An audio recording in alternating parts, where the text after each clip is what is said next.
The rain began to fall just as Thomas Grady realized he would be saying goodbye to his best friend alone. At 72, Thomas had attended enough funerals to recognize the hollow sound of empty pews, but he'd never imagined that Staff Sergeant Daniel "Danny" Burke would be laid to rest with only one childhood friend in attendance. They'd grown up on the same street in Clay Ridge, Virginia, playing baseball in vacant lots and dreaming of adventures beyond the Appalachian foothills that defined their small mountain community. Both had joined the Army straight out of high school in 1969, bound by brotherhood and a shared desire to serve something larger than themselves. But while Thomas had spent his service stateside maintaining communications equipment, Danny had volunteered for combat deployments that took him first to Vietnam and later, after re-enlistment, to Iraq, where he'd served as a staff sergeant during some of the most dangerous operations in Mosul from 2005 to 2007. Danny had come home from war carrying invisible wounds that gradually isolated him from family members who couldn't understand why he preferred solitude to social gatherings and silence to the small talk that characterized civilian conversations. Over the past decade, his world had slowly contracted until it included only his small cabin, his monthly VA appointments, and occasional visits from Thomas, who understood that some veterans needed space to process experiences that couldn't be shared with people who'd never worn the uniform. Thomas had discovered Danny's body 3 days earlier when his friend failed to answer phone calls or respond to text messages, a welfare check that revealed the peaceful end of a man who'd simply worn out from carrying too much pain for too long.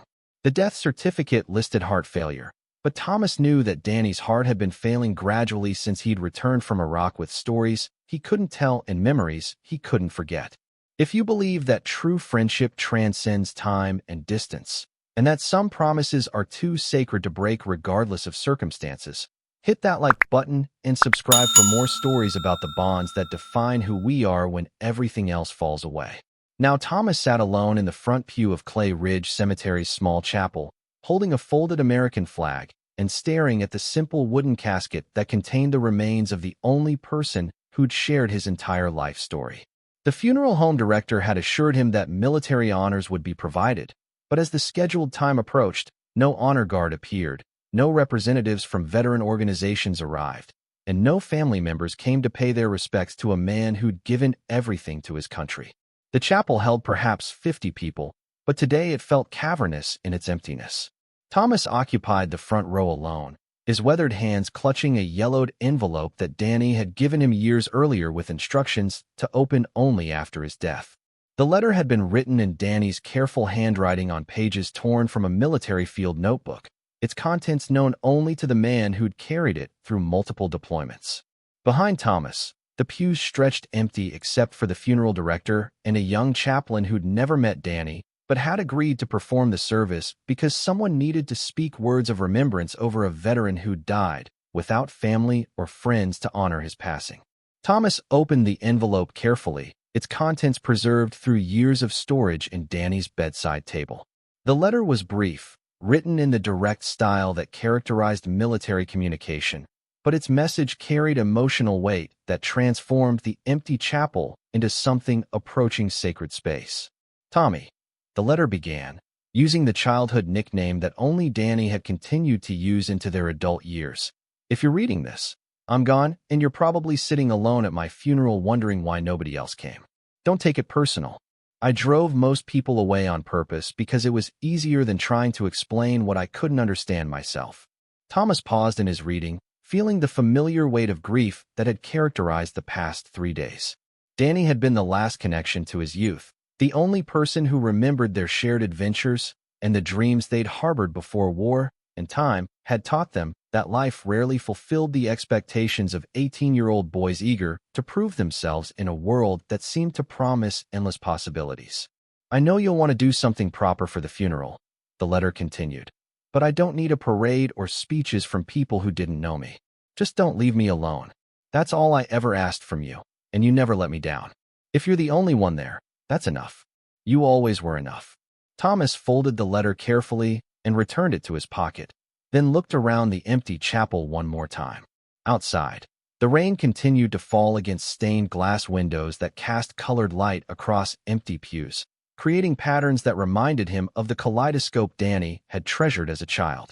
The funeral director approached with obvious discomfort, checking his watch and glancing toward the entrance as if expecting late arrivals who would never materialize. "Mr. Grady, we can delay the service if you're expecting others to arrive." Thomas shook his head slowly. "No point waiting. Danny wouldn't want people to be late on his account."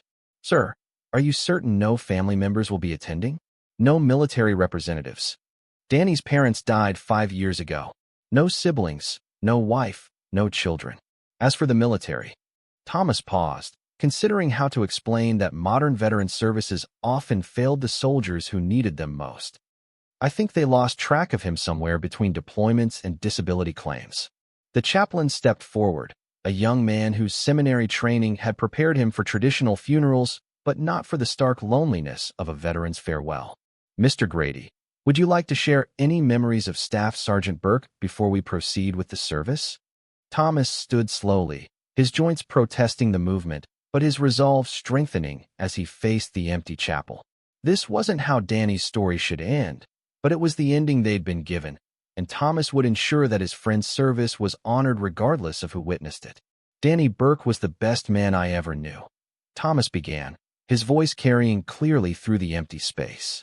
"He volunteered for every dangerous mission because he believed that somebody had to go, and it might as well be him. He saved lives in Vietnam and Iraq, not because he was fearless, but because he was brave enough to be afraid and go anyway." Thomas reached into his jacket and withdrew a faded photograph. 2 young men in army uniforms, grinning with the confidence that came from believing they were invincible. The image had been taken at Fort Benning during basic training, when their biggest worry was passing physical fitness tests, and their greatest ambition was earning the respect of drill sergeants who seemed to know everything about surviving in dangerous places. "This was taken 50 years ago," Thomas continued, holding up the photograph. "We thought we knew what we were getting into, but we didn't understand that some wars follow you home. Danny carried his battles longer than most people could, and he carried them quietly because he didn't want anyone else to bear that weight." The chaplain nodded respectfully, understanding that he was witnessing something more meaningful than traditional funeral oratory. This was testimony from someone who'd known the deceased not as a casualty statistic or disability claim, but as a human being whose life had been shaped by service and sacrifice. "Danny left instructions that he didn't want speeches or ceremonies," Thomas concluded. "But he also said that if anyone came to his funeral, I should tell them he was grateful. So I'm telling you, even though you never met him, that Danny Burke appreciated anyone who took time to honor fallen soldiers." The service proceeded with military precision despite the absence of military personnel. The chaplain read appropriate scripture. Thomas shared additional memories that transformed Danny from unknown veteran to individual human being, and recorded music provided accompaniment for hymns that echoed through the empty chapel. But as they prepared to move to the graveside for final committal, the chapel doors opened to admit a group of men whose arrival would transform Danny's lonely farewell into something approaching the honor he'd earned but never expected to receive. For pickup trucks had pulled into the cemetery parking lot, their occupants emerging with the purposeful movements of people responding to urgent summons. The men who entered the chapel wore various combinations of military uniforms and civilian clothes, but all carried themselves with the bearing that marked combat veterans regardless of their age or apparent civilian status. Thomas recognized none of them, but understood immediately who they were and why they'd come. These were Danny's brothers from different units, different wars, different generations of service, but united by bonds that transcended individual experience and connected all who'd worn the uniform in defense of principles larger than personal comfort. The first man to approach was perhaps 50 years old, wearing dress blues with sergeant major stripes and ribbons that spoke of multiple deployments and distinguished service. His expression showed the controlled emotion that characterized soldiers dealing with loss of comrades. "Are you Thomas Grady?" he asked quietly. "Yes. Sergeant Major Jackson, 3rd Infantry Division. I served with Danny in Mosul. We just learned about his death yesterday, got the funeral information this morning.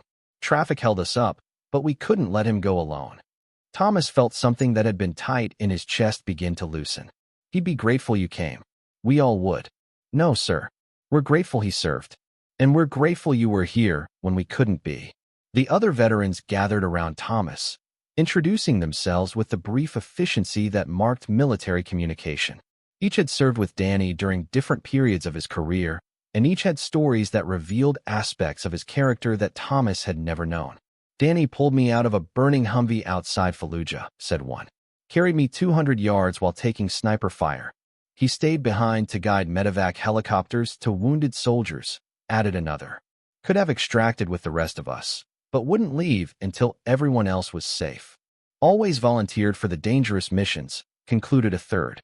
"Said somebody had to go. Might as well be someone without family waiting at home." As the stories accumulated, Thomas began to understand that Danny's service had been even more extraordinary than he'd realized. His childhood friend had spent decades saving lives and protecting others, earning respect from fellow soldiers who considered him among the finest men they'd ever served alongside. But the most significant revelation came when Sergeant Major Jackson pulled Thomas aside for private conversation. "Mr. Grady, Danny talked about you constantly. Said you were the only person who understood him, the only one who never tried to fix him or change him. He considered you his anchor to the world he'd fought to protect." Thomas felt tears beginning that he'd been holding back for 3 days. "I didn't do anything special. Just stayed in touch, checked on him, made sure he knew somebody cared. Sir, that was everything." Danny carried a lot of weight from his service, but he never felt alone because he knew you were there. That meant more to him than any medal or commendation. The funeral procession moved from chapel to graveside with military honor that transformed Danny's lonely farewell into appropriate recognition for a life of service. The veterans formed an honor guard, conducted flag-folding ceremony, and provided the kind of military courtesy that official channels had failed to deliver. As Thomas watched his friend being laid to rest with the dignity he'd earned, he understood that Danny's final letter had been wrong about one important thing. He hadn't died alone, and he wouldn't be remembered alone. The brotherhood that had sustained him through multiple wars would ensure that Staff Sergeant Daniel Burke's service was honored and his sacrifice remembered by those who understood its true value. The graveside service began as the rain intensified, but none of the assembled veterans seemed to notice the weather. They arranged themselves around Danny's casket with military precision, their varied uniforms and ages telling the story of American military service across multiple decades and conflicts. Some wore dress blues with ribbons earned in Vietnam, others displayed combat patches from Iraq and Afghanistan, while several sported the weathered features and prosthetic limbs that marked warriors who'd paid physical prices for their service. Thomas stood at the head of the casket, still holding Danny's final letter, while processing the transformation of his friend's lonely funeral into something approaching the military honors that Staff Sergeant Burke had earned but never expected to receive. The empty chapel had given way to a gathering of brothers who'd traveled hundreds of miles to ensure that no soldier was buried without recognition from those who understood the cost of military service. Sergeant Major Jackson stepped forward to coordinate the informal ceremony, his voice carrying the authority that came from decades of leading soldiers in combat and peacetime operations. Despite the lack of official military support, these veterans would provide appropriate honors using their own knowledge and resources. "Gentlemen," Jackson announced, "we're here to honor Staff Sergeant Daniel Burke, United States Army, who served his country with distinction for over 20 years, including multiple combat deployments to Vietnam and Iraq. He was a soldier's soldier who never left anyone behind and never asked for recognition for actions that saved American lives." The veterans formed a semicircle around the casket while Thomas moved to stand beside Jackson, understanding that Danny's farewell would be conducted according to military traditions that honored sacrifice regardless of official oversight or bureaucratic recognition. "Before we proceed," Jackson continued, "Mr. Grady has asked to share a final message from Staff Sergeant Burke himself." Thomas unfolded Danny's letter with hands that trembled slightly from emotion rather than age. The rain continued to fall, but the assembled veterans stood at attention as if they were participating in ceremonies at Arlington National Cemetery rather than a small mountain graveyard in rural Virginia. "Danny wrote this years ago," Thomas began, his voice carrying clearly despite the weather. "He knew he might die alone, and he wanted to make sure someone understood what his service meant to him." Thomas cleared his throat and began reading from the yellowed pages that had preserved Danny's final thoughts about military service and personal legacy. To whoever comes to my funeral, Thomas read, I want you to know that I never regretted serving my country, even when that service cost me more than I thought I could pay. I volunteered for dangerous missions because I believed that someone had to go, and I'd rather risk my own life than ask other soldiers to take risks I wasn't willing to take myself. The veterans listened with the focused attention that soldiers gave to important briefings, understanding that they were hearing testimony from a comrade who'd faced the same challenges and made the same sacrifices that characterized their own military experience. I know some people think veterans like me are broken or damaged. The letter continued, but we're not broken. We're just different. We've seen things that change how you look at the world, and we've done things that most people will never have to do. That's not a burden. It's a responsibility that we carry for everyone who gets to live safely because we were willing to go to dangerous places. Thomas paused, feeling the emotional weight of words that revealed Danny's understanding of military service as something larger than individual experience.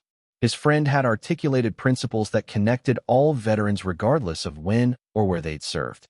If anyone comes to my funeral, Thomas read, tell them I was grateful for the opportunity to serve alongside the finest people I ever knew. Military service taught me that courage isn't the absence of fear. It's doing what needs to be done even when you're afraid.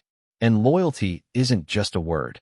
It's a commitment to never abandon the people who depend on you. The letter concluded with personal instructions that revealed Danny's understanding of what military honors should represent. I don't need speeches about heroism or sacrifice.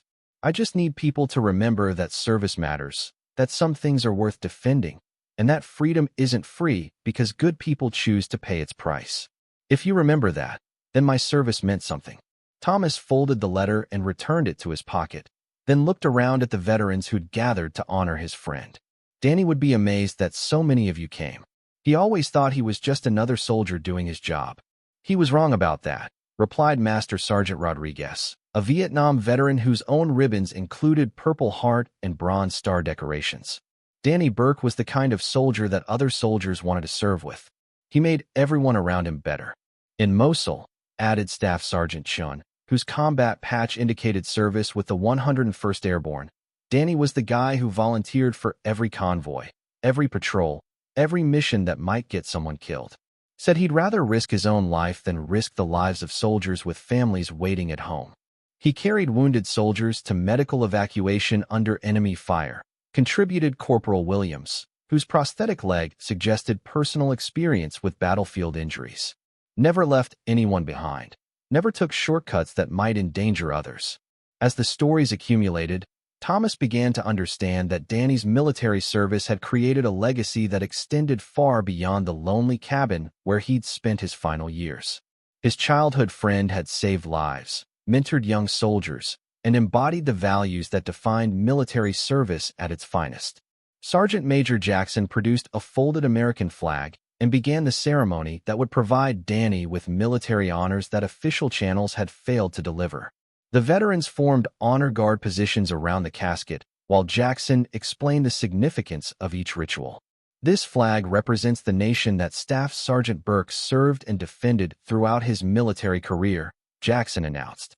It will be folded according to military tradition and presented to his designated representative in recognition of his service and sacrifice.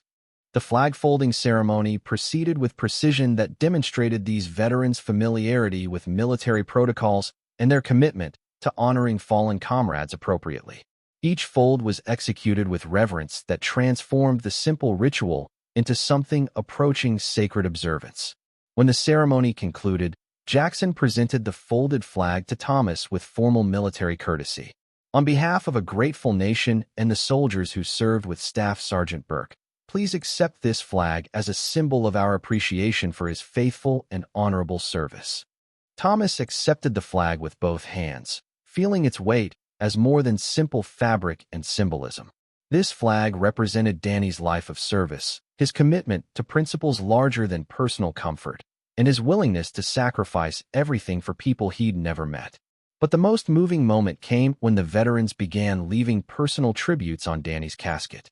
Master Sergeant Rodriguez placed his own Purple Heart medal beside the folded flag, explaining that Danny had earned recognition he'd never received. Staff Sergeant Chun contributed his unit's combat patch, noting that Danny had served with honor that surpassed official decorations.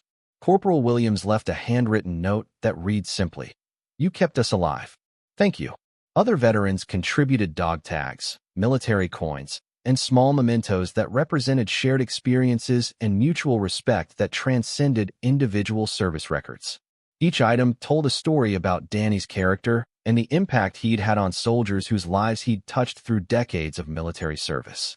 As the informal ceremony concluded, Thomas realized that Danny's funeral had become something that his friend never could have imagined, a gathering of warriors who'd traveled across multiple states to ensure that a fallen comrade received appropriate recognition for service that had cost him everything. The rain had stopped, and afternoon sunlight was beginning to break through the clouds that had dominated the morning sky. The veterans began preparing to depart, but none seemed hurried to leave the graveside where they'd honored a soldier whose service exemplified the values they'd all sworn to uphold. "Mr. Grady," Sergeant Major Jackson approached for final conversation. "I want you to know that Danny talked about you during every deployment. Said you were the reason he had something to come home to. Someone who understood him without trying to change him." Thomas felt the emotional weight of recognition that transformed his simple friendship into something approaching sacred trust. "I just stayed in touch, checked on him, made sure he knew somebody cared. Sir, that was everything." Danny carried a lot of guilt about soldiers who didn't make it home, but he never felt alone because he knew you were there. That connection to home, to someone who remembered who he was before the war, that's what kept him going through the hardest times. The other veterans gathered around Thomas, each offering personal thanks for maintaining the connection that had anchored Danny to civilian life throughout his struggles with invisible wounds and memories that couldn't be shared with people who'd never served. "Danny saved my life in Baghdad," Staff Sergeant Chun told Thomas. "But you saved his life every day by giving him a reason to keep going. We're all grateful for that."